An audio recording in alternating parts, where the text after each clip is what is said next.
لیکن چین چڑھ آیا ہے اور وہ انڈیا اب اس کا مسئلہ بن گیا ہے. دوسری بات، پاکستان میں کوئی حملہ نہیں ہو سکتا. اور دوسری بات یہ ہے کہ اگرچہ ہماری پالیسیاں بہت ناقص ہیں اور ہماری معاشی پالیسیاں بہت بڑی تباہ کن ہیں اور ہم اگلے برس میں کوئی آلموسٹ $32 بلین پے کرنے ہوں گے، لیکن پاکستان انشاءاللہ اس بحران سے نکل جائے گا. اچھا، میرا یہ خیال ہے کہ غیر متوقع واقعات رونما ہو سکتے ہیں، لیکن جو لوگ یہ سمجھتے ہیں کہ نون لیگ اقتدار میں آ جائے گی اور وہ کوئی کارنامہ انجام دے گی، میرا خیال ہے وہ ٹھیک نہیں سمجھ رہے. ٹھیک ہے. لیکن ہارون صاحب، قرضوں کو لے کر یا جو ہم نے واپس کرنا ہے ان کو لے کر امریکہ کا کردار بڑا اہم ہے. ابھی میں شبر زیدی صاحب کو سن رہی تھی تو شبر زیدی صاحب کا خیال ہے کہ امریکہ کے ساتھ پاکستان کو بگاڑنی نہیں چاہیے. اس کی وجہ یہ ہے کہ اگر اسی طرح سے صورتحال رہی، ہماری پالیسیز ایسی رہیں، تو پھر قرضے ہوں یا پھر امداد ہم نے واپس کرنی ہو یا IMF کے پاس جانا ہو، ہر 3 سے 4 سال کے بعد ہمارا ایک چکر لگے گا اور IMF کے سامنے ہمیں اپنا کشکول رکھنا پڑے گا. دیکھیے 4-5 چیزیں بہت اہم ہیں. ایک یہ کہ FBR کی تشکیل نو کرنی ہوگی، سول سروس کی تشکیل نو کرنی ہوگی، پولیس میں اصلاحات کرنی ہوگی، عدلیہ میں اصلاحات کرنی ہوگی. میرا نہیں خیال کہ عمران خان صاحب اس چیز کو سمجھ رہے ہیں، کیونکہ وہ ایسے لوگوں کے گھیرے میں ہیں جو انہیں اسٹیٹس کو برقرار رکھنے پہ اصرار کر رہے ہیں. ٹھیک. تو اب ملک اس کا متحمل نہیں ہو سکتا کہ صورتحال جوں کی توں رہے. بہت بڑی اصلاحات کرنی ہوں گی. اگر یہ اصلاحات نہیں ہوں گی تو پھر کوئی حادثہ ہوگا اور ظاہر ہے پھر اس کے بعد خدا جانے کیا ہوگا. لیکن یہ کہ پاکستان کو ڈیسٹنی گورن کرتی ہے. پاکستان ہمیشہ کرائسس سے نکلتا ہے. 71 کے کرائسس سے نکل گیا، اس کے بعد جو کرائسس ہوئے ان سے نکل گیا. تو انشاءاللہ میرا یہ خیال ہے کہ اس بحران سے بھی ہم نکل جائیں گے. ہمارے سائنٹسٹ اچھے ہیں، ہمارے اور دوسرے ادارے اچھے ہیں، تو ہم اس سے نکل جائیں گے انشاءاللہ. بہت مشکل حالات ہیں لیکن ہم اس سے انشاءاللہ سرخرو ہوں گے.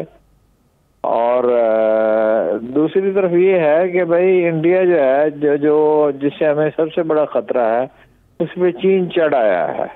جی جی. ہمارا مسئلہ اب وہ نہیں ہے کہ اپنا بھارت اب ہم حملہ نہیں کر سکتا پاکستان پہ، اور حملہ کرنے کا تصور بھی بلکہ نہیں کر سکتا. افغانستان سے ٹیررزم نہیں ہو سکتا. تو میرا یہ خیال ہے کہ یہ 1-2 سال بہت مشکل ہیں، اس کے بعد پاکستان مشکلات سے نکل جائے گا. ٹھیک ہے انشاءاللہ تعالیٰ. لیکن ہارون صاحب، یہ جو ضمنی الیکشنز ہو رہے ہیں ان کے اوپر بھی بات کرتے ہیں. یہ تو باہر سے خطرہ نہیں، خطرہ تو اندر سے ہے. جماعتوں کو خود ایک دوسرے سے بڑا شدید خطرہ ہے. یہ جو ضمنی الیکشنز ہو رہے ہیں ہارون صاحب، ابھی خانیوال کا ضمنی الیکشن ہوا، یہ کیا ہوا؟ یہاں بھی PTI ہار گئی ہے، نون لیگ کا کینڈیڈیٹ یہاں پر بھی جیت کے آئے. نہیں، وہ بڑی سمپل بات ہے. وسطی پنجاب میں نون لیگ کی میجارٹی ہے اور اپنا کس کی PTI کی نہیں ہے. اس میں 2-3 اہم فیکٹرز ہیں. ایک تو PTI نے ایک نفسیاتی ماحول پیدا کیا، پیپلز پارٹی نے ایک نفسیاتی ماحول پیدا کیا ہے کہ ہم بڑا کمال کر دکھائیں گے. وہ کوئی کمال نہیں کر سکتے. وہ پنجاب میں کوئی ایک سیٹ بھی نہیں شاید جیت سکتے، اور بہت کمال کریں تو سرائی کی بیلٹ میں 2-3 سیٹیں جیت لیں گے. اچھا. وسطی پنجاب میں نون لیگ کی میجارٹی ہے، شمالی پنجاب میں اور جنوبی پنجاب میں نہیں ہے. تو یہ ساری جو پولیٹیکل فورسز ہیں یہ الجھی ہوئی ہیں. نون لیگ بھی الجھی ہوئی ہے، PTI بھی الجھی ہوئی ہے، پیپلز پارٹی بھی الجھی ہوئی ہے، ایڈمنسٹریشن اسٹیبلشمنٹ بھی الجھی ہوئی ہے. اس لیے کوئی چیز پریڈکٹ نہیں کی جا سکتی. لیکن ہم ایک چیز پریڈکٹ کر سکتے ہیں کہ پاکستان جو اس کو ڈیسٹنی گورن کرتی ہے، اور انشاءاللہ حالات ٹھیک ہو جائیں گے فائنلی. اس لیے کہ پاکستان کے حق میں بہت سی چیزیں رونما ہوئی ہیں. جیسے میں نے آپ سے عرض کیا کہ افغانستان سے ٹیررزم نہیں ہو سکتا، برائے نام ہو سکتا ہے، اور انڈیا سے کوئی بہت بڑا ایڈونچرزم نہیں ہو سکتا، وہ بھی نہیں ہو سکتا. تو انشاءاللہ حالات ٹھیک ہو جائیں گے. میرا خیال ہے کہ 2-1 سال مشکل ہیں پاکستان کے لیے، اس کے بعد پاکستان کے حالات ٹھیک ہو جائیں گے. ٹھیک ہے، لیکن ہارون صاحب جس طرح سے ضمنی الیکشن کی میں بات کر رہی تھی، بلدیاتی انتخابات کو لے کر خاص طور پر تحریک انصاف تو بڑی متحرک ہے، وہ تو پنجاب کے اندر فتح کے خواب بھی دیکھ رہے ہیں، تو یہ خواب رہ جائیں گے، خام خیالی ہے یا واقعی جیت جائیں گے؟ کیونکہ ضمنی الیکشن سے کچھ اور بات کر رہے ہیں۔ نہیں، سینٹرل پنجاب میں تو پی ٹی آئی نہیں جیت سکتی، سینٹرل پنجاب میں پیپلز پارٹی کا اکثریت ہے، یہ بڑی سادہ سی بات ہے۔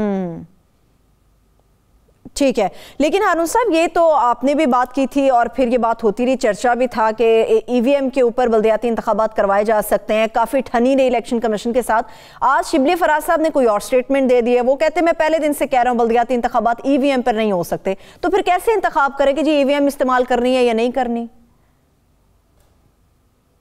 ای وی ایم میں ہوں یا نہ ہوں، سینٹرل پنجاب میں پیپلز اپنا نون لیگ اپنا جیتے گی اور پی ٹی آئی نہیں جیت سکتی، یہ کہ ریئلٹی ہے، حقائق کا ادراک کرنا چاہیے۔ صحیح، ٹھیک ہے ٹھیک ہے۔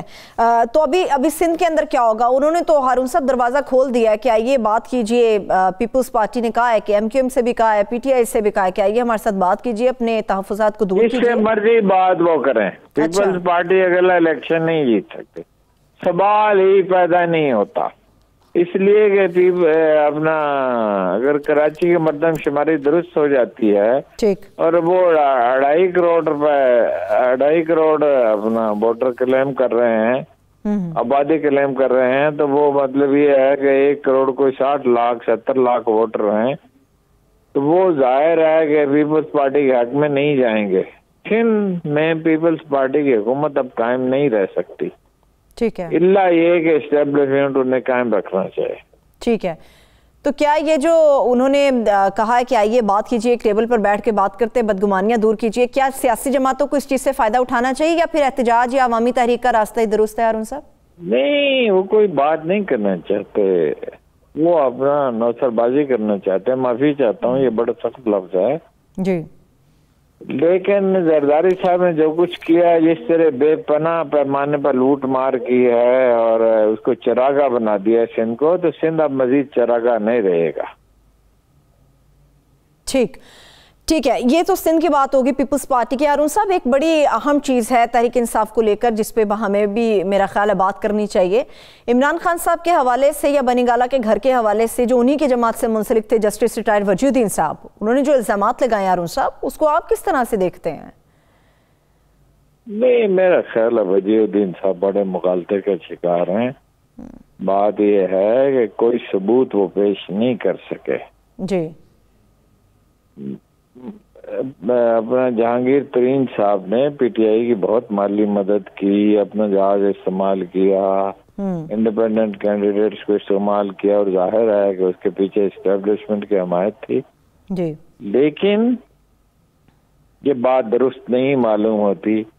کوئی عمران خان کے ذاتی اخراجات کے لیے 50 لاکھ روپے دے رہے ہیں، اول تو عمران خان کے گھر کے اخراجات 50 لاکھ روپے ہیں ہی نہیں، مطلب چائے تو وہ پلاتے ہی نہیں تھے، خاک سائر کو پلاتے تھے، وہ ممکن ہے 2-4 اور آدمیوں کو بھی پلاتے ہوں، میں تو خیر ان سے پوچھتا ہی نہیں تھا، میں تو باورچی کو کہتا تھا کہ بھائی چائے بھی لے آؤ، دودھ بھی لے آؤ اور فلاں چیز بھی لے آؤ، تو وہ اپنا غصے میں انہوں نے ایک بات کہہ دی ہے، وہ نامناسب ہے اور وہ تو ٹھیک نہیں ہے۔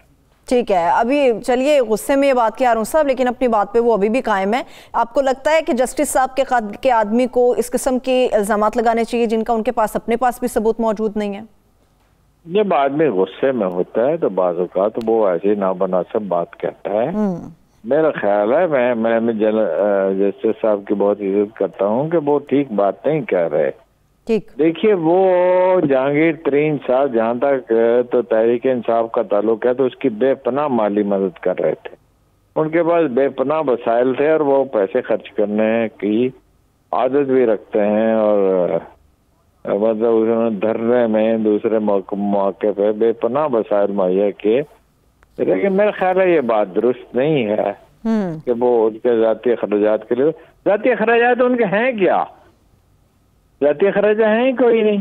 میں نے آپ سے عرض کیا کہ اب ایک ذاتی بات کرنا اچھا نہیں لگتا، تو وہ کھجوریں اور چنے کے دانے اور اپنے انجیر اور اپنا بادام اور اخروٹ منگواتے تھے، تو کسی نے ان سے پوچھا کہ بھئی یہ کہ آپ کیوں منگواتے ہیں؟ انہوں نے کہا وہ ہارون صاحب بہت شور مچاتے ہیں جب وہ آتے ہیں، انہیں ہر وقت بھوک لگی رہتی ہے، وہ کہتے ہیں بھئی یہ کھانے کے لیے کچھ نہیں ہے، بھئی تمہارے پاس کھجوریں نہیں ہے، یہ نہیں ہے، وہ نہیں ہے، فلانی، تو میں ان کے لیے منگواتا ہوں۔ تو وہ ایک بالکل بچگانہ سی بات ہے، انہیں ایسی بات نہیں کرنی چاہیے تھی۔ میں جسٹس صاحب کی بہت عزت کرتا ہوں، لیکن یہ بات درست نہیں ہے کہ 50 لاکھ روپے مہینہ وہ ان کے لیے دیتے تھے، یہ بالکل بہت ہی بچگانہ بات ہے۔ ٹھیک ہے ہارون صاحب، چلیے جسٹس صاحب نے تو بڑی بچگانہ بات کی، مگر عمران خان صاحب کے ارد گرد جتنے بھی وزراء موجود ہیں وہ جس قسم کی باتیں کر رہے ہیں، اگر کسی کے گھر کے اندر شادی ہے، کسی کے گھر کا ذاتی ایونٹ ہے، تو اس پہ اس قسم کی باتیں، ٹویٹ اور نہ جانے کس قسم کی زبان، غیر اخلاقی گفتگو یہ زیب دیتا ہے؟ دونوں پہلو ہیں، ایک تو یہ کہ اتنے چھچورے پن کا مظاہرہ جو شریف خاندان نے کیا ہے، معاف کیجیے گا، یہ بہت ہی افسوسناک ہے۔ جس ملک میں اتنی بھوک ہے، بے روزگاری ہے، لوگ بل بلا رہے ہیں، کھانے کے لیے روٹی نہیں ہے، اور ادھر 3 ہفتے کے فنکشن ہو رہے ہیں جس میں ہر روز لاکھوں روپے، کروڑوں روپے خرچ ہو رہے ہیں، اور یہ بدنام زمانہ کھوکر برادران اس کے اخراجات برداشت کر رہے ہیں، اور انڈین ڈیزائنر کے وہ اپنا لباس پہن رہے ہیں، میں اس سے زیادہ نہیں کرنا چاہتا۔ تو یہ کوئی اچھی بات تو نہیں ہے۔ یعنی حالت یہ ہے کہ ایک عام آدمی جو میرے محلے میں رہتا ہے 5 مرلے کے مکان میں، تو اس کے پاس اتنے پیسے نہیں ہیں کہ اپنے بچوں کو کھانا کھلا سکے، ٹیلی فون کا بل دے سکے اور بجلی کا بل دے سکے، اور اس میں اتنا چھچورا پن ہو رہا ہے، تو یہ کوئی مناسب بات تو نہیں ہے۔ اچھا ٹھیک ہے، لیکن ہارون صاحب آپ عوام کی بات کر رہے ہیں، ابھی جو ایک تاثر آ رہا ہے عوام کے ایک حلقے کی طرف سے، وہ کہتے ہیں کہ ٹھیک ہے اگر وہ برداشت کر سکتے ہیں تو بچوں کی خوشی سبھی کو پیاری ہے، سب اپنے طریقے سے اس کو انجوائے کرتے ہیں۔ نہیں کریں ضرور، لیکن اس کا چرچا کرنا کیوں ضروری ہے؟ مطلب 4 لاکھ روپے کے، 5 لاکھ روپے کے لباس پہنا کیوں ضروری ہے؟ آپ جانتے ہیں اور ہم بھی جانتے ہیں کہ 10-12 ہزار روپے کا لباس بڑا خوبصورت ہوتا ہے، بڑا نفیس ہوتا ہے، تو وہ یہ اپنا 2 لاکھ روپے کا جوتا پہننا، 10,000 روپے کا، 20,000 روپے کا لباس پہننا، 50,000 روپے کا لباس پہننا اور بالوں کے ڈیزائن بنانا، یہ کیوں ضروری ہے؟ یہ تو مطلب اس کا کوئی جواز، میں اس پہ تبصرہ نہیں کرنا چاہتا، یہ خاندان کی ذاتی زندگی ہے، ہم اس پہ تبصرہ نہیں کرنا چاہتے، لیکن یہ کوئی مناسب بات تو نہیں ہے۔ ٹھیک ہے، چلیے ایک اور مناسب بات آپ کے ساتھ شیئر کر لیتے ہیں۔ ابھی تھوڑی دیر پہلے شاہد خاقان عباسی صاحب نے بیان دیا ہے، وہ کہتے ہیں کہ ہمارے لیے طرف سے وزارت عظمیٰ کے جو امیدوار ہیں وہ میاں شہباز شریف صاحب ہوں گے۔ نہیں، ہم اس پہ اعتبار نہیں کر سکتے، اس لیے کہ نواز شریف صاحب کا اصل ٹارگٹ یہ ہے کہ اپنی بیٹی کو وزیر اعظم بنائیں۔ اگر اپنا شاہد خاقان عباسی وزیر اعظم بن گئے تو وہ تادیر نہیں ہوں گے، مطلب وہ حکومت کوئی تادیر قائم نہیں رہے گی، اور اسے ڈی اسٹیبلائزیشن ہوگی، عدم استحکام ہوگا، اور عدم استحکام تو کسی ملک کے لیے مفید نہیں ہوتا۔ صحیح، ٹھیک، چلیے اب ایک بریک کی طرف چلتے ہیں۔ بریک سے واپس آئیں، گفتگو کے سلسلے کو یہیں سے آگے بڑھائیں گے۔ اس کے ساتھ ساتھ افغانستان کے معاملات کو لے کر طالبان نے جو اپنی طرف سے ایک فی الوقت بجٹ تیار کیا ہے اس کی کاپی، اور اس کے ساتھ ساتھ افغانستان کے حوالے سے OIC کا جو اجلاس بڑا امپورٹنٹ ہونے جا رہا ہے اسلام آباد کے اندر، اس کی کچھ ڈیٹیلز بھی آپ کے ساتھ شیئر کریں گے، ہمارے ساتھ رہیے۔ بریک کے بعد ایک بار پھر سے پروگرام میں ہم آپ کو خوش آمدید کہیں گے، اور اس وقت ہمیں پروگرام میں سینئر تجزیہ کار ہیں اور معروف کالمسٹ ہیں ارشاد احمد عارف صاحب، انہوں نے ہمیں جوائن کیا۔ سر آپ کے وقت کا بے حد شکریہ۔ سر بڑی امپورٹنٹ اجلاس ایک ہونے جا رہا ہے اسلام آباد کے اندر OIC سے ریلیٹڈ، کیا سمجھتے ہیں کہ کتنا غیر معمولی ہے، کیا اہم چیزیں ہیں جو اب تک پردے کے پیچھے ہیں جو سامنے آنی چاہیے؟ دیکھیے اس اجلاس کی اہمیت یہ ہے کہ یہ پہلے جتنے بھی OIC کے اجلاس پاکستان میں ہوئے، خواہ وہ سربراہی ہوئے، خواہ وہ وزرائے خارجہ کی سطح پر تھے، وہ عالم اسلام کا کسی ایک ایشو پر موقف پیش کرنے کے لیے ہوتے تھے۔ مثلا 73 کی جو اسلامی کانفرنس 74 کی ہوئی، وہ مسئلہ فلسطین پر اور جو اسرائیل کی جارحیت ہوئی تھی، وہ پاکستان کا نقطہ نظر پیش کیا گیا، اظہار یکجہتی تھا عربوں کے ساتھ اور فلسطینیوں کے ساتھ۔ اسی طرح جب افغانستان کا ایشو ہوا تو اس وقت یہاں وزرائے خارجہ کانفرنس ہوئی جنرل ضیاء الحق کے دور میں. اس کا مقصد یہ تھا روس پر دباؤ ڈالنا کہ جناب والا افغانستان کے پر جو اس نے جارحیت کی ہے وہ اس سے باز آئے, فوجیں واپس لے کے جائے, اور جو کچھ ظلم ہو رہا ہے وہ نہیں ہونا چاہیے. اس کانفرنس کا ایک تو یہ ہے کہ یہ صرف مسلم وزرائے خارجہ اس میں شریک نہیں ہو رہے, بلکہ اس میں امریکہ کا ایک ہائی پاور ڈیلیگیشن مستقل مندوب جو ان کا ہے افغانستان کے لیے وہ شریک ہو رہے ہیں. صحیح, بالکل. اس میں روس شریک ہو رہا ہے, اس میں چین شریک ہو رہا ہے, اس میں یورپی یونین کے نمائندے شریک ہو رہے ہیں, اس میں فرانس, جرمنی, اٹلی اور UK کے نمائندے شریک ہو رہے ہیں. یہ اس کی ایک خاص سگنیفیکنس ہے. دوسرا یہ ہے, یہ اجلاس جو ہے یہ صرف افغان عوام سے یا افغان حکومت سے اظہار یکجہتی کے لیے نہیں ہے, بلکہ یہ ایک ثالثی کا لفظ تو استعمال نہیں ہو رہا, لیکن یہ ایک ثالثی کا کردار ادا کرنے کے لیے بھی ہے کہ اس میں یورپ کو, امریکہ کو افغان نمائندوں کے سامنے, طالبان کے سامنے بٹھایا جا رہا ہے کہ آپ اپنے جو گلے شکوے ہیں ایک دوسرے سے وہ آمنے سامنے بیٹھ کے بیان کریں. طالبان کو یہ باور کرانا مقصود ہے کہ دنیا آپ کے بارے میں کیا سوچ رہی ہے, یورپ کیا سوچ رہا ہے, امریکہ کیا سوچ رہا ہے, اور خود مسلم ممالک آپ کے ہمسایہ اور غیر ہمسایہ مسلم ممالک جو ہیں وہ کیا سوچ رہے ہیں. اور اسی طرح امریکہ کو, یورپ کو اور عالم اسلام کو اور ہمسایہ ممالک کو یہ موقع فراہم کرنا ہے کہ وہ طالبان کے نمائندہ قیادت جو ہے جو اجلاس شریک ہوگی اس کے منہ سے یہ سنیں کہ وہ کرنا کیا چاہتے ہیں, وہ عالمی برادری کے تحفظات کو کتنی اہمیت دیتے ہیں اور ان کی مشکلات کیا ہیں. بالکل سر, میرے ساتھ اس وقت وزیر خارجہ شاہ محمود قریشی صاحب ٹیلی فون لائن پر موجود ہیں, ان سے بات کرتے ہیں. سر, بے حد شکریہ, آپ کے قیمتی وقت کا. بڑا اہم اجلاس ہونے جا رہا ہے OIC کا اسلام آباد کے اندر. کتنے پرعزم ہیں کہ جن معاملات کو لے کر آگے بڑھا جائے گا ان پہ عمل بھی کیا جائے گا؟ دیکھیے, ہماری تو کوشش ہے کہ بہتری ہو, ہماری تو کوشش ہے کہ افغانستان کے حالات بہتر ہو جائیں, سدھر جائیں. وہاں جو ایک ہیومینیٹیرین کرائسس جنم لے رہا ہے وہ نہ لے, وہاں کا جو ایک معاشی بحرانی کیفیت پیدا ہو رہی ہے اس سے وہ افغانستان محفوظ رہے, یہ خطہ محفوظ رہے. تو یہ کاوش ہے جو پاکستان دیگر ممالک کے ساتھ مل کے کر رہا ہے, اور مجھے امید ہے کہ اس سے بہتری کے راستے نکل سکتے ہیں.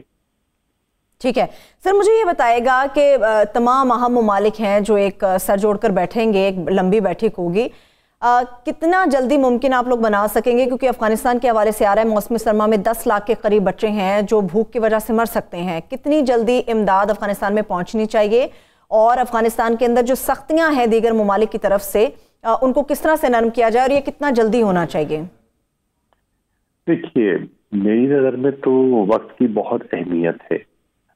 جلد از جلد امداد درکار ہے, جلد از جلد اور فل فور افغانستان کی طرف توجہ درکار ہے. ایک ایک لمحہ قیمتی ہے, ایک ایک جان قیمتی ہے, ایک ایک بچہ قیمتی ہے. اور سردی کی لپیٹ میں ہے افغانستان, برف باری اب شروع ہو چکی ہے, لوگوں کے پاس غذا نہیں ہے, ہسپتالوں میں ادویات نہیں ہے, بچوں کی تعلیم کے لیے اساتذہ کو دینے کے لیے تنخواہیں نہیں ہے, اور غذائی قلت ہے. ان حالات میں بہت تشویشناک صورتحال ہے, اور پاکستان دنیا کی توجہ مبذول کرانے کی کوشش کر رہا ہے کہ ان لوگوں کی, ان نہتے لوگوں کی جو تقریباً 4 کروڑ کے قریب ہیں, ان کی فوری مدد کیجیے. اگر آپ نے مدد نہ کی تو بہت نقصان ہوگا, اور جو لڑائی میں بے پناہ نقصان ہوا اس سے زیادہ نقصان قحط اور بھوک سے ہو سکتا ہے. ٹھیک سر. شاہ صاحب, میں ارشاد آرے بول رہا ہوں. فرمائیں کہ اس کانفرنس میں افغانستان کا جو ڈیلیگیشن طالبان کا شریک ہو رہا ہے اس کی حیثیت ایک ممبر اور نمائندہ وفد کی ہے یا مبصر کی ہے؟ ایک دوسرا یہ ہے کہ یہاں افغانستان کی موجودہ حکومت کو تسلیم کرنے کے لیے بھی ایجنڈے پر کوئی نقطہ موجود ہے؟ پہلی بات تو ہے کہ حکومت کو تسلیم کرنا اس وقت ایجنڈے پر نہیں ہے. افغانستان کو ابھی ریکگنیشن نہیں ملی، اور آپ جانتے ہیں کہ اقوام متحدہ کی ایکریڈیٹیشن جو کمیٹی ہے اس میں وہ غور طلب مسئلہ ہے، تو ان کو وہ ابھی وہ نمائندہ حیثیت سے تو نہیں ہوں گے.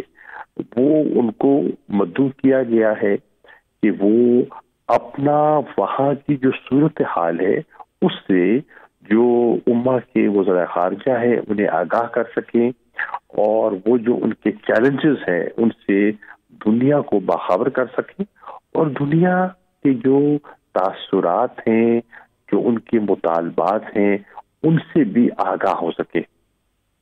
ٹھیک ہے، بہت شکریہ، تھینک یو سو مچ. ہمارے ساتھ شاہ محمود قریشی موجود تھے. عشاء صاحب، انہوں نے بھی جس طرح سے بات کی ہے افغانستان کے حوالے سے، مگر میرا یہ بھی پوائنٹ ہے کہ طالبان کے حوالے سے جو خبر آ رہی ہے کہ انہوں نے بیرونی امداد کے بغیر کہا ہے کہ ہم اپنا بجٹ تیار کر چکے ہیں، کیبنٹ کے اندر اس کو پیش کریں گے. ایک طرف مبصرین کا یہ کہنا ہے کہ شاید وہ بجٹ اتنا کامیاب نہیں ہوگا، امداد کی ضرورت ہر صورت پڑے گی اور دیگر ممالک کو ساتھ مل کر اس کے چلنا ہوگا، ورنہ افغانستان کا اس طرح سے چلنا کافی مشکل ہے. اصل میں ایک جو پرابلم ہوئی، جو مذاکرات ہوئے طالبان اور امریکہ کے درمیان، جی، اس میں ایک چیز میرے خیال ابہام رہا کہ امریکہ جو مقاصد حاصل کرنا چاہتا تھا، یعنی باعزت اور محفوظ انخلا، وہ تو اس کا پورا ہو گیا، اور افغان طالبان صرف اس بات پہ مطمئن ہو گئے کہ جی ہمارے مذاکرات ہو گئے ہیں، امریکہ ہو گیا چلا گیا ہے، اور اب ہم افغانستان پر حکمرانی کر سکتے ہیں، ہمارے لیے کوئی رکاوٹ نہیں موجود ہے. لیکن اگر طالبان چاہتے تو یہ چیزیں بھی طے کر سکتے تھے کہ جب ہم آپ کو محفوظ انخلا دے رہے ہیں، باعزت انخلا دے رہے ہیں، تو جواباً آپ ہمیں تسلیم کریں گے یا نہیں کریں گے، نمبر 1. نمبر 2، ہمارے جو ریزروز ہیں ان کو تو آپ ضبط نہیں کر لیں گے جو اس نے کیے. لیکن یہ چونکہ نہیں ہوا تو اب وہ کوشش کر رہے ہیں کہ جی اس کانفرنس کے ذریعے یا اپنے جو ڈائریکٹ ان کے تعلقات رابطے ہیں کہ جی ہمارے ریزرو، ہمارے جو منجمد ہوئے ہیں وہ بحال ہو جائیں اور امداد بحال ہو جائے. اب انسانی ہمدردی کی بنیاد پر تو ورلڈ بینک بھی تیار ہے، کچھ ممالک بھی تیار ہیں، لیکن ایک جو مشکل پیش آ رہی ہے وہ ہے بینکنگ چینل نہیں کھل رہا. جی درست، چونکہ وہ پابندیاں ہیں، بینکنگ چینل نہیں ہے، تو بینکنگ چینل سے ہی رقم جا سکتی ہے.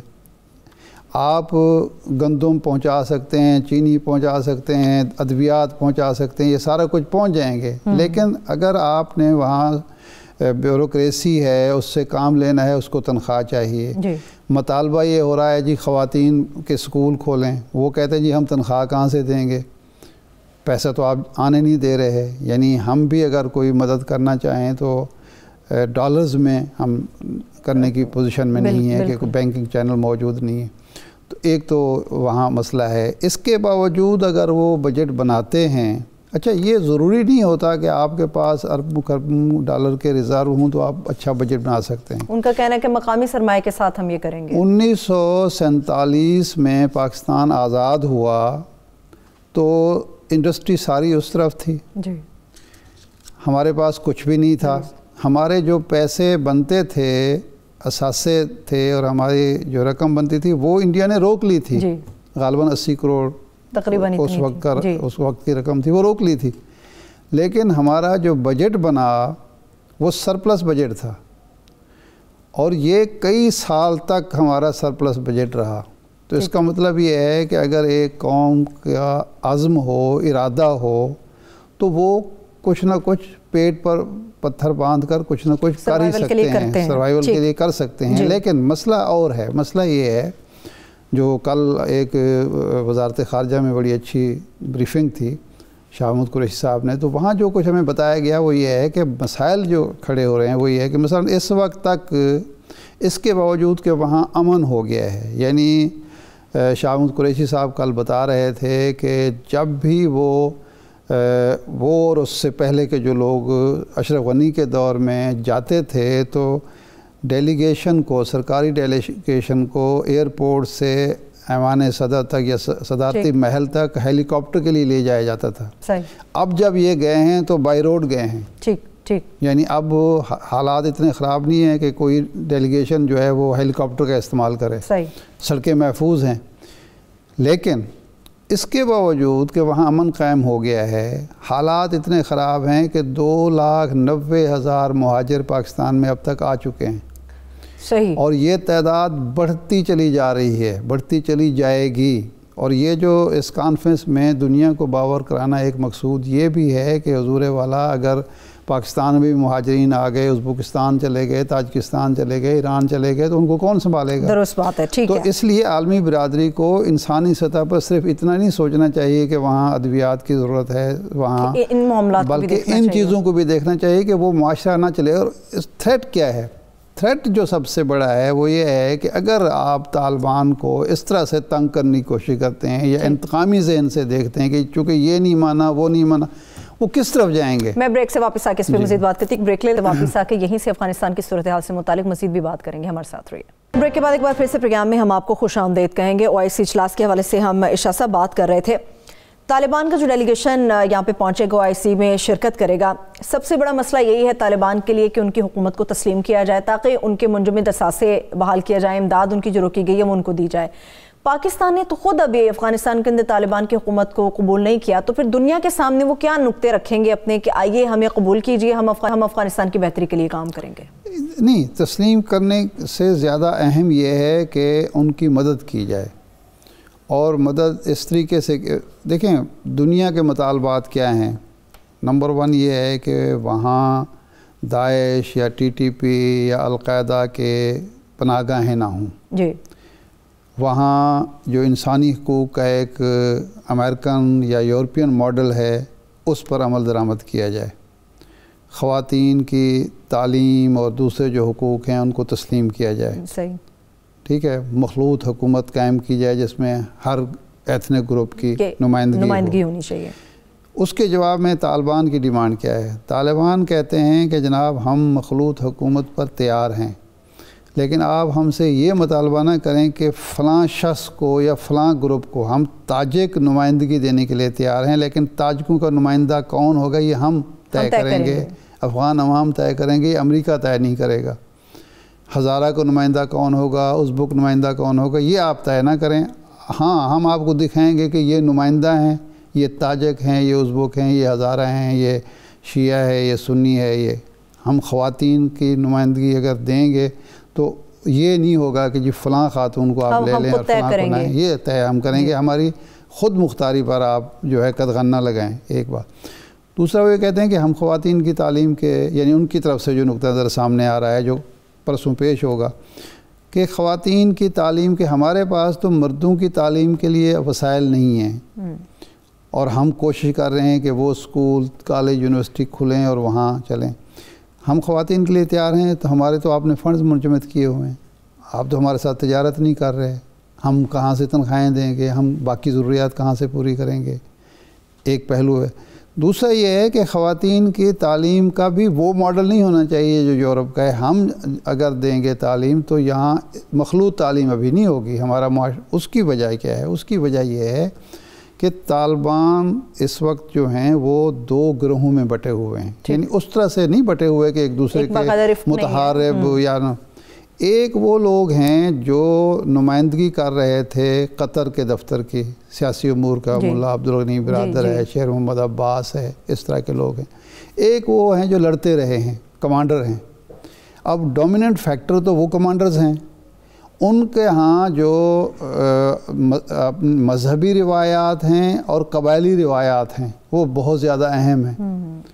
وہ دنیا کو اس نظر سے نہیں دیکھتے جس نظر سے عبدالغنی برادر دیکھ سکتے ہیں یا شیر محمد عباس دیکھ سکتے ہیں، وہ اپنی نظر سے دیکھتے ہیں۔ دوسرا کہتے ہیں کہ یہ سارا کچھ ہم نے جو امریکہ یہاں کر رہا تھا کرزئی کی صورت میں یا اشرف غنی کی صورت میں، اگر ہم نے بھی وہی کچھ کرنا ہے تو ہمیں 20 سال لڑنے کی کیا ضرورت تھی؟ ہم تو ایک آئیڈیا، ایک نظریہ لے کر چل رہے تھے، اور اپنی جو سوشل اور ریلیجس نارمز ہیں، ویلیوز ہیں، ان کے تحفظ کے لیے لڑ رہے تھے۔ اگر وہ بھی ہم برقرار نہیں رکھ سکتے تو پھر کیا فائدہ ہوا ہماری لڑائی کا، ہمارے جہاد کا؟ تو یہ ایک ایسی کنٹراڈکشن ہے. پاکستان نے بنیادی طور پر یہ جو 18 اور 19 کا اجلاس ہے یہ موقع فراہم کیا ہے کہ یورپ اور امریکہ طالبان سے ان کا نقطہ نظر سن سکے، ان کی مشکلات کیا ہیں، ان کے نظریات کیا ہیں، ان کے تصورات کیا ہیں، ان کی خواہشات کیا ہیں، ان کے مستقبل کے منصوبے کیا ہیں. ٹھیک ہے. اور طالبان سن سکیں کہ یورپ، امریکہ، برادر مسلم ممالک، ہمسایہ ممالک طالبان سے کیا چاہتے ہیں. ٹھیک ہے. اور پھر ایک اتفاق رائے کی طرف بڑھا جائے کہ جی کہاں طالبان کو پیچھے ہٹنا چاہیے اور کہاں امریکہ اور یورپ کو پیچھے ہٹنا چاہیے. یہ اس کانفرنس کی اہمیت ہے. ٹھیک ہے سر، میرے پاس ایک آخری منٹ اور ایک آخری سوال آپ سے پوچھنا چاہوں گی. جتنی دیر امداد دینے میں کرتے رہیں گے طالبان یا افغانستان کے اندر بحران سر اٹھاتا رہے گا، کیا سمجھتے ہیں کہ دہشت گرد تنظیموں کے گروہوں کی جو باقیات افغانستان کے اندر ابھی موجود ہیں وہ مختلف خطے میں پھیلیں گی اور تباہی پھیلا سکتی ہیں؟ پاکستان یہی سمجھانے کی کوشش کر رہا ہے کہ اگر آپ نے سارے راستے بند کر دیے تو وہ کیا کریں گے؟ بالآخر وہاں دوبارہ دہشت گردی سر اٹھائے گی. وہ طالبان نہیں ہوں گے تو کوئی اور ہوگا. وہ داعش مضبوط ہوگی، القاعدہ مضبوط ہوگی، وہ جو ترکمانستان موومنٹ ہے، ترکستان موومنٹ ہے، وہ مضبوط ہوگی.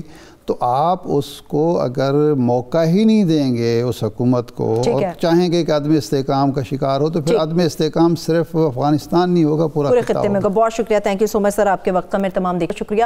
مجھے اجازت دیجیے. اپنا بہت سا خیال رکھیے. خدا حافظ.